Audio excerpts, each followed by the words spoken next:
Okay, so I'm just going to go over all of topic 3 as an overview and in a nutshell. So you've got it all. You can refer to this as just a little overview, and then you can delve deeper into the things you aren't comfortable with yet. Totally. So I'll just share my screen. All right. So we've been looking at topic 3, the end of salutary neglect, or what I've called taxes and tensions. Now, it's a longer topic. It basically begins in 1763 with the end of the French and Indian War, and Britain starting to get more involved in the colonies and colonial affairs. And the colonies have had semi or quasi independence up to that point. And the colonies have learnt quite a bit from the French Indian War. They've had the Albany Congress, which has brought them closer together. There's greater communication, there's a common cause, there's propaganda circulating.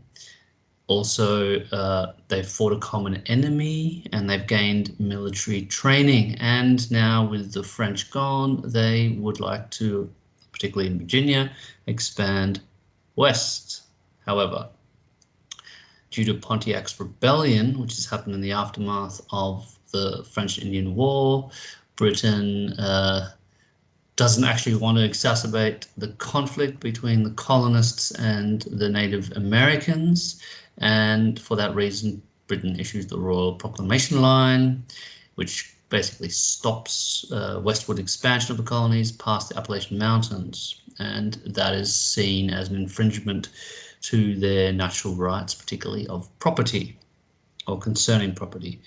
Also, for the colonial defence, Britain stations 10,000 regulars there, and that is also a contentious move because those colonials that are also inspired by Locke see it as a prelude to tyranny, and therefore the people have a right to revolt. So it's Locke's second treatise.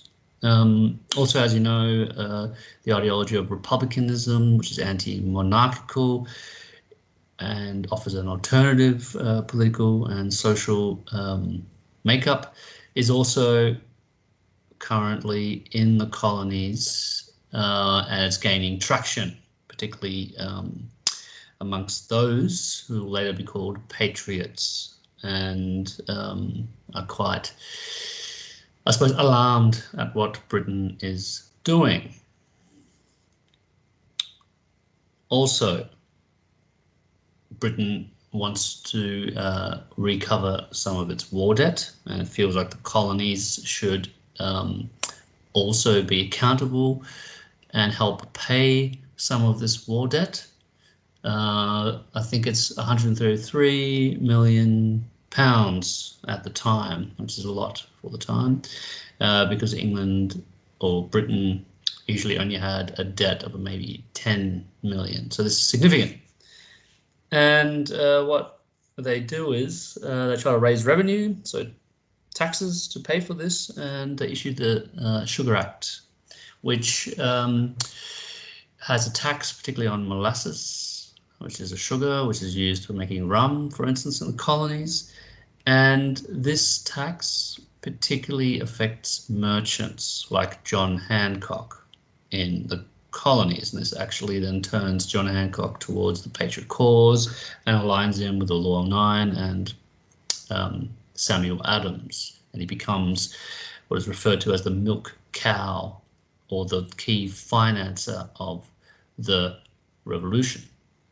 Now, let's look at our topic, our timeline. We've got 1763 to 1770, and the main things that happen is it's the end of salutary neglect. We've got the Sugar Act, Currency Act, Stamp Act, Declaratory Act, Townsend Duties, Circular Letter, Letters to a Farmer, Sons and Daughters of Liberty, the movements, and then culminates in the Boston Massacre. There's a lot going on. So you pretty much see it as a tax revolt, which has got teeth because of the ideologies of the Enlightenment and republicanism at the time. which inspires our patriots, so to speak. Popular movements come about, resistance to the Stamp Act and the Townshend duties are particularly vehement, and then Britain tries to intervene with troops, and then it culminates in the Boston Massacre. So here's an overview of the topic. So America's quasi or semi-independence and self-sufficiency because of salutary neglect for more than 150 years of salutary neglect ended in 1763 with the Treaty of Paris, which ends officially the French-Indian War. Britain gained control of virtually the whole of North America. The end of the French-Indian War in 1763 meant Britain could now concentrate all of its energies on a more direct governance of its rapidly expanding colonies.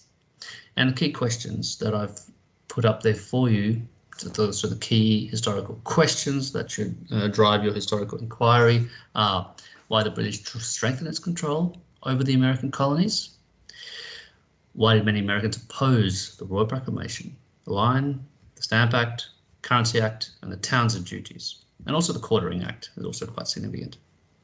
And then why did the Stamp Act provoke such a violent reaction in the colonies?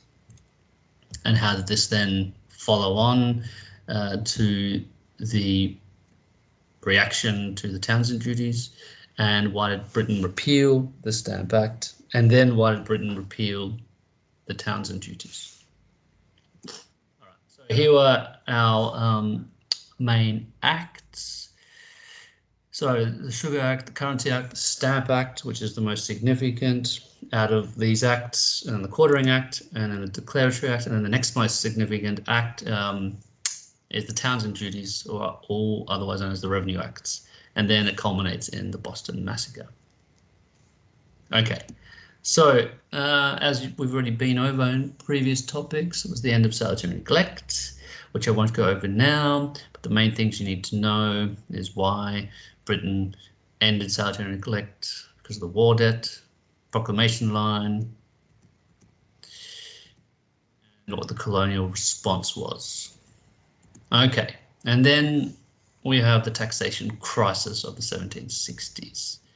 Now, pretty much Britain wants to recover its war debts. So I won't go into it now, but when we think of all of the taxes or the revenue acts that Britain introduces, we should think of it in these terms. So, what the reasons Britain issued the revenue acts or the tax acts? What happened? So cause, effect, significance. What was the colonial response? What rights or ideas were infringed upon according to the perspective of the colonials?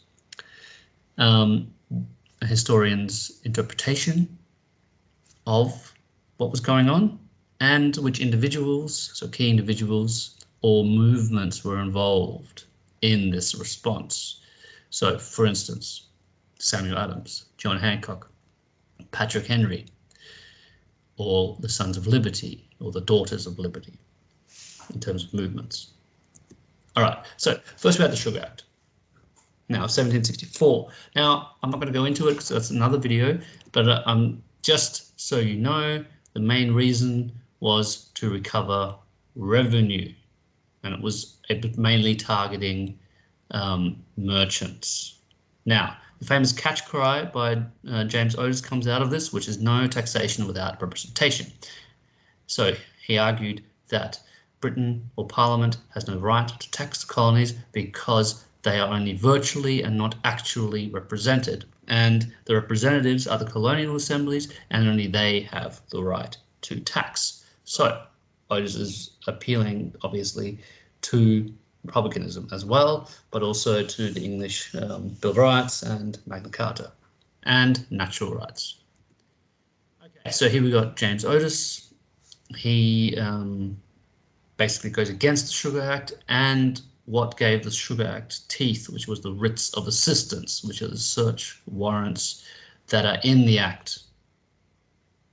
So he appeals to Enlightenment ideals, particularly those of Locke, in terms of natural rights of liberty and property. All right, now what you need to know is that this is a first kind of protest against the British policies, and it brings the taxation without representation is tyranny catch cry into being. So this is why it's significant and adds to the long-term causes of revolutionary sentiment and situations. All right, I'm not going to go into this. You can do that all in yourself when you go through this. Now, then we had the Currency Act, which I won't go into now, but you know about, so you should know about the Currency Act. All right, then we had in 1765 the Stamp Act. Now, the Stamp Act is arguably a lot more wide-reaching than the Sugar Act, because the Sugar Act basically just targeted merchants, but the Stamp Act targets everyone. Now, it passed to raise £60,000 to supply British troops in America, and Parliament thus thought the colonies should help to pay for them. Now, what comes out of the Stamp Act is significant. It was firstly a wide spread tax that targeted all social classes, and therefore it created widespread opposition. The revolutionary group, so opposition group, a key movement of the Sons of Liberty, originated because of this tax, so out of the response, and you had intercolonial cooperation through the Stamp Act, and most significantly Patrick Henry's Virginian Resolves, which led to the Stamp Act Congress. All right, so what do you need to know? You need to know about Patrick Henry as a key individual, so who he was, what his famous catch cries were, and why he's significant to the Stamp Act. So what else you need to know is Patrick Henry's Virginian Resolve, which passed in the House of Burgesses. So the grievances of the colonials towards this tax was laid bare, and that then leads to the Stamp Act Congress. So you need to know about that. You need to know about the Stamp Act Congress, why it's significant, and what was decided there. So basically what was decided at the Stamp Act Congress was that the colonies that were there, which was 9 of them, that they would boycott British goods coming in the hope that British merchants would become their ally and then complain to Parliament and then lead to the Act being repealed. So what's significant about this also is that it's a colonial united response, all right, from the delegates of those who represent the people, so from the elites. Very significant. Right. So that's from the top. That's what they did. Now, also what is significant about the Stamp Act is popular protest. So widespread protest against the Stamp Act as popular movements. Now, significantly, you need to know about Samuel Adams. Now, what is also significant is that it's not just an elite response, it's also a popular response, and it was popular debated, and it became a popular movement, so the Sons of Liberty. And the sustained popular militancy that developed throughout the American colonies in 1765 was something new at the time. Now, popular resistance originated in Boston among a group of artisans and workshop keepers known as the Loyal Nine, and the leader, most significant of the Loyal Nine, is Samuel Adams. Now, Samuel Adams will arguably become our most radical revolutionary. All right, now, so the protests that developed were wide-reaching to the Stamp Act. So you had a petition to the king and boycotts by the Stamp Act Congress. But then you also had essays and pamphlets by intellectuals circulating. You had mock funerals for liberty, particularly by protest groups like the Sons of Liberty. You had people meeting at the Liberty Tree to protest. You had hanging of effigies of loyalists or Tories, and you had violence and vandalism, particularly tarring and feathering.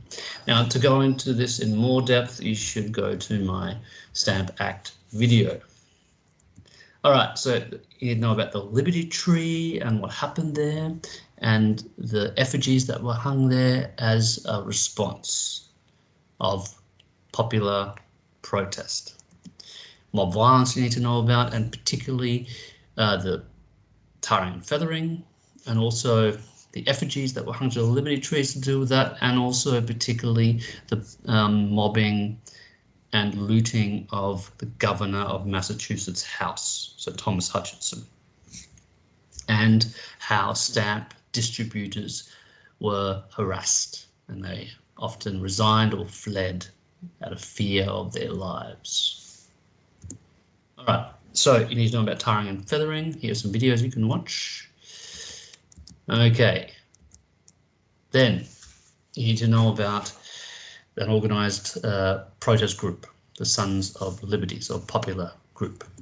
Now, they're a secret revolutionary group formed to protest the Stamp Act, but it's also an umbrella term that loyalists would use about anyone who is a patriot, basically, who is against the British policies. Now, it's founded by Samuel Adams, you need to know that, who was the leader or a member of the Loyal Nine and of the Sons of Liberty. All right, so the tactics you need to know about, that they're a grassroots group. They used extreme forms of civil disobedience, threats, vandalism, protests, mob violence, and they mainly intimidated loyalists to outrage the British government. You need to know about the Loyal Nine, who they were. So this is the core group, and how this led to the Sons of Liberty and who was associated with them. So who are Sons of Liberty? Samuel Adams, John Adams, James Otis, John Hancock, Paul Revere. You need to know about them. Okay, so you need to know about Samuel Adams, who he was, why he's significant, and John Hancock as well, because Hancock becomes, like I said, the milk cow. Brains were shallow, but pockets were deep. So he's the main financer, and he is a Son of Liberty, and he's closely associated with Samuel Adams.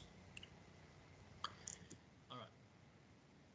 Then you need to know about why and how the Stamp Act was repealed.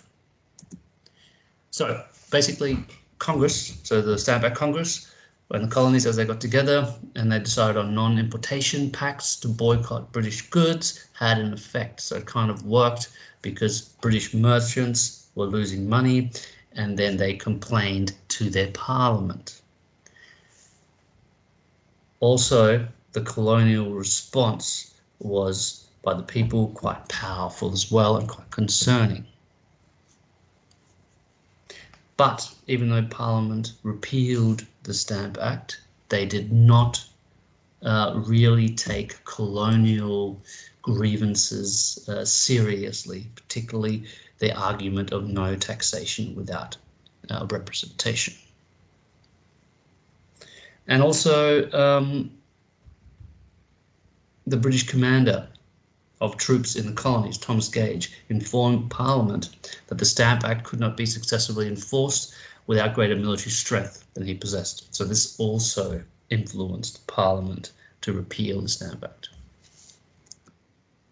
All right, so what does Parliament do? This is what you have to know. Yes, they repeal the Stamp Act, but they still want to take revenue from the colonies, and they still want to show the colonies who's boss. So they issue the Declaratory Act, which basically means we have the right to tax you if we want. And then they issue the Quartering Act so that they can quarter troops in case, there's an issue, so that they can increase troops, so that's an effect. And then the Townshend duties, which is another way to pay for their debt. All right, what's the significance of the Stamp Act? Both Americans and the Britons, so British, learnt important lessons from the crisis.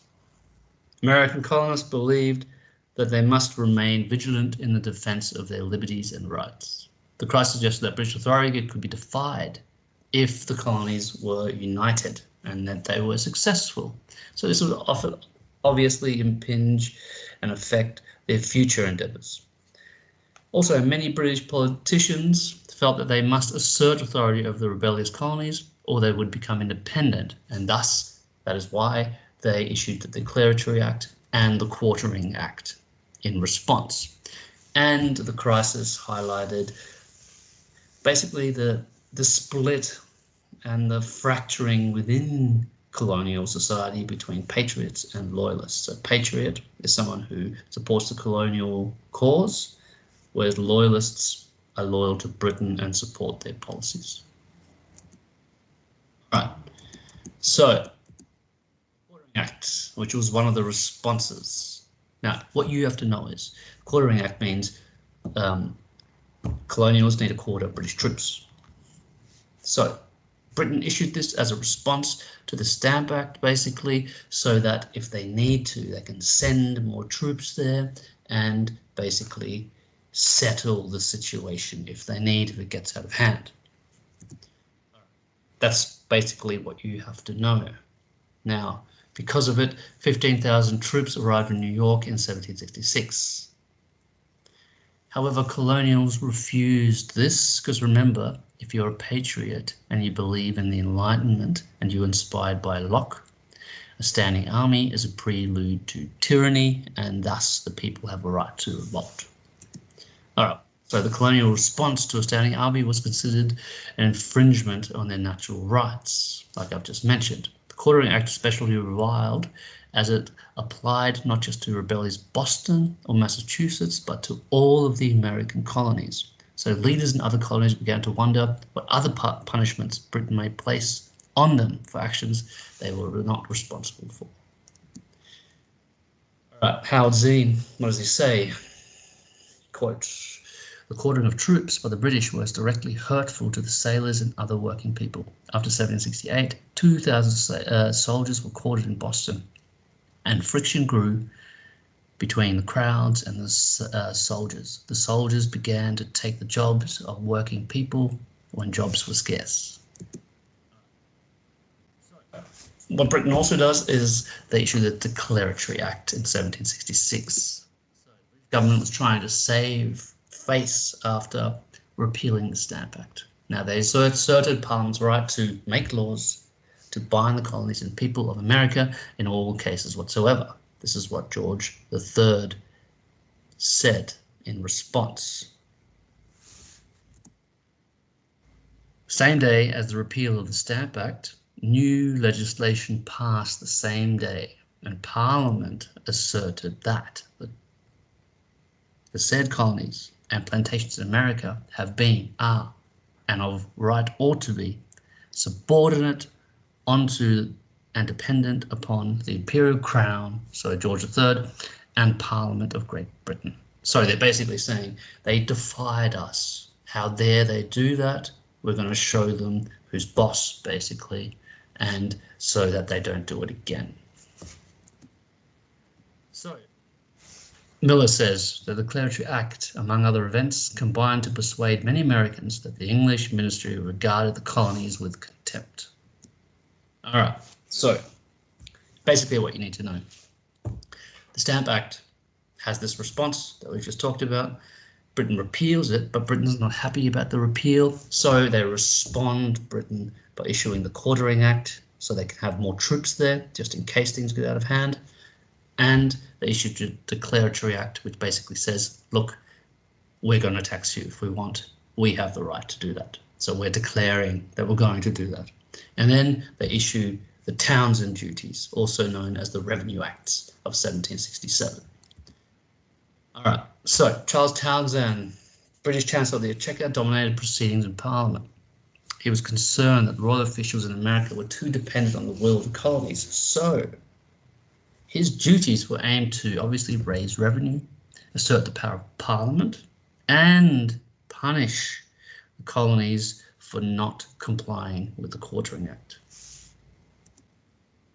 All right, now we've been over this. I've got a whole video about it, so I'm not going to go into it. But basically what you have to know, the Townshend Duties were a number of things. They were revenue acts, so on particular items like glass, china, wine, tea, paper, and paint, to make money, right? To make more revenue. But they also had a number of other acts in them, as they're listed here, and you can go over them yourself when you refer to my PowerPoint and my other video. Okay, so what was the colonial response to this? It was quite similar to the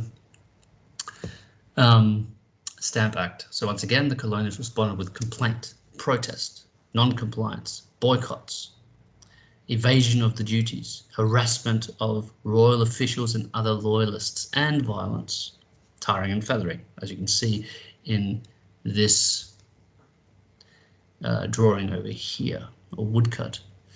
Now, resistance in the colonies was again basically boycott and non-importation. That was the main colonial official response, and this was centered in Boston because in our period that is the hub of trade. So it will also become the hub of protest and resistance.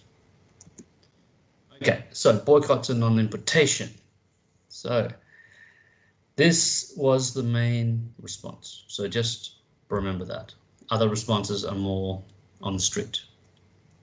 Okay, so what also comes out of the Townshend duties that you have to know is the Daughters of Liberty. So organised patriot women supporting the colonial resistance to British policy, similar to the Sons of Liberty, except they're more running the domestic sphere. And they help basically organise the boycotts and make alternatives. So colonial alternatives that weren't being imported anymore or were being blocked or boycotted. So the Daughters of Liberty would produce homemade alternatives of boycotted goods like tea or even hats or coats.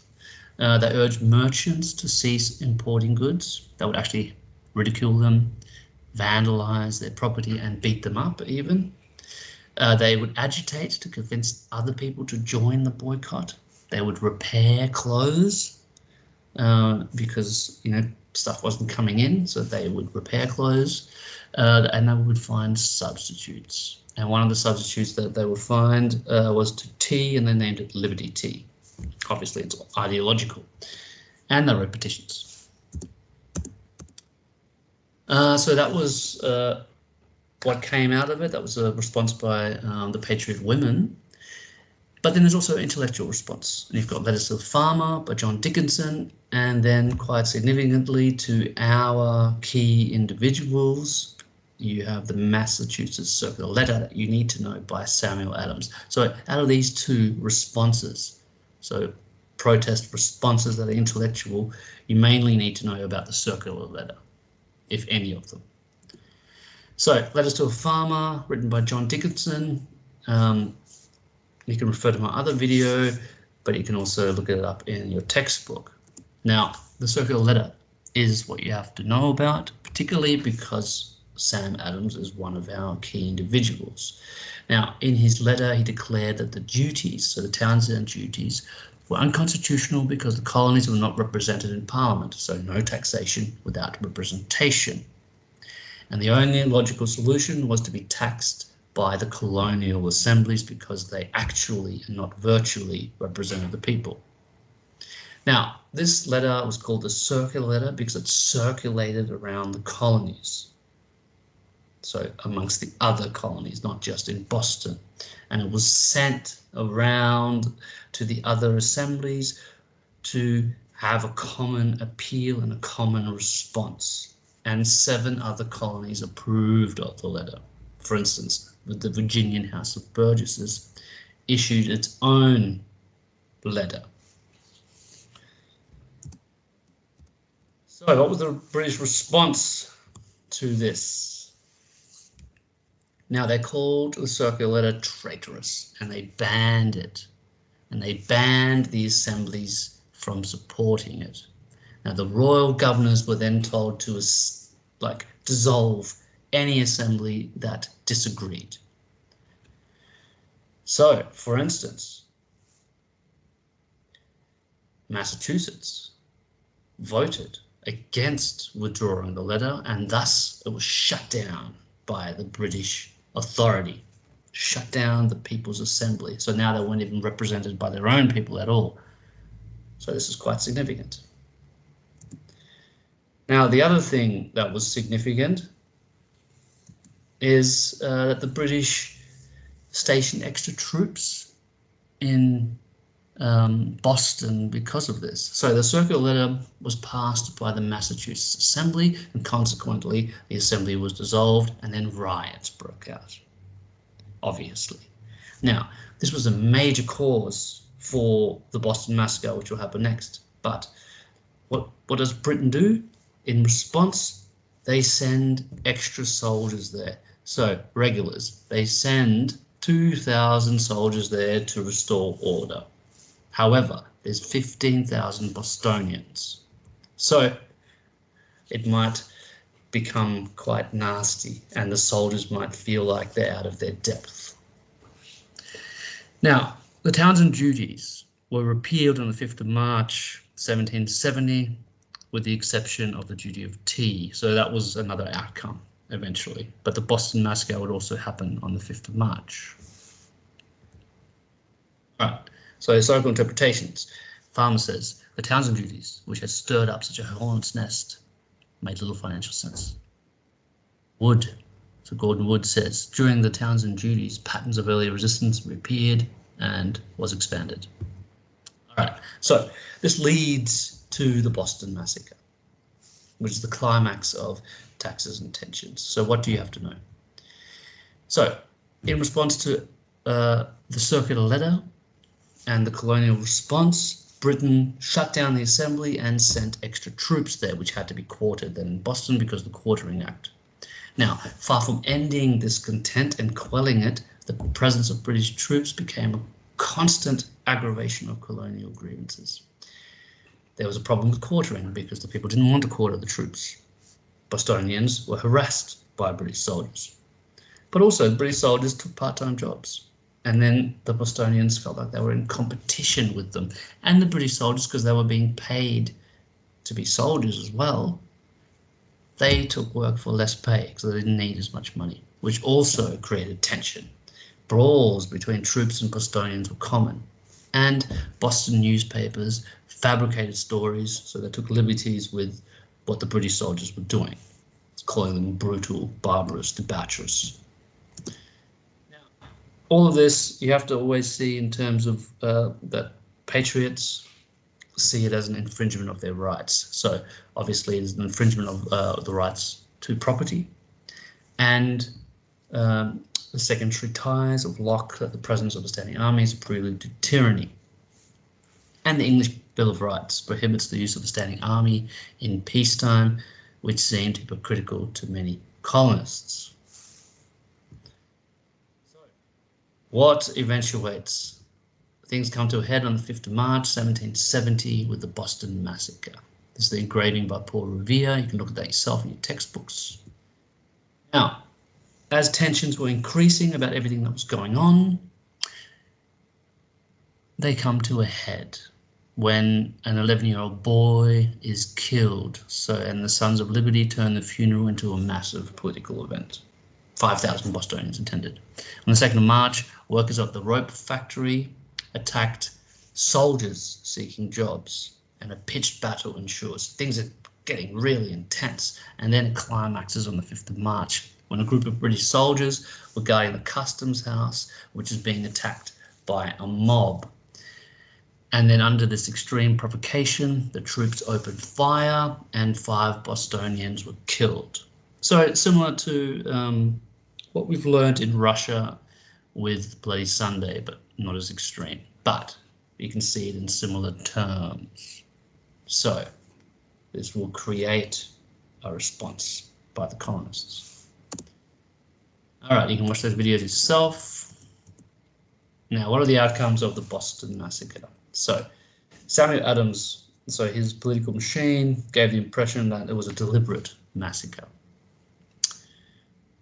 and that Americans were martyrs now, so they painted them as martyrs. And the funeral of the funerals of the 5 dead became occasions for mass political demonstration. And America now was becoming, or particularly the patriots through this, were becoming more patriotic. And they basically were just starting to see Britain as more hostile, and that action needed to be taken against Britain, and now it's the us versus them more than it was before. It kind of galvanizes the movement as well. Now, the massacre was skillful propaganda by Paul Revere and Samuel Adams. The event used propaganda to demand the removal of the British troops that were being quartered. American newspaper turned the massacre into a rallying point. It symbolized a common struggle to unite the colonies into a single political body, and was one of the first moments when a sense of American nationalism and patriotism began to arise. Okay, so you can look at this in my other video, but this is kind of the main thing that you need to know. All right, so this is what we're up to. Now, how does Britain respond to this? So we've got Lord North now, not Townsend anymore, not Grenville anymore, it's Lord North, who's the British Prime Minister now, and he was quite concerned by these events, as he should be. And by the end of March, he repealed in response the Townsend duties, except for the duty on tea. And he kept the duty on tea as a mark of Parliament's supremacy. So to show the colonies still who's boss. Now we've been over this in my other video. All right, so I'm going to leave it there. These are the main things that you need to know in a nutshell.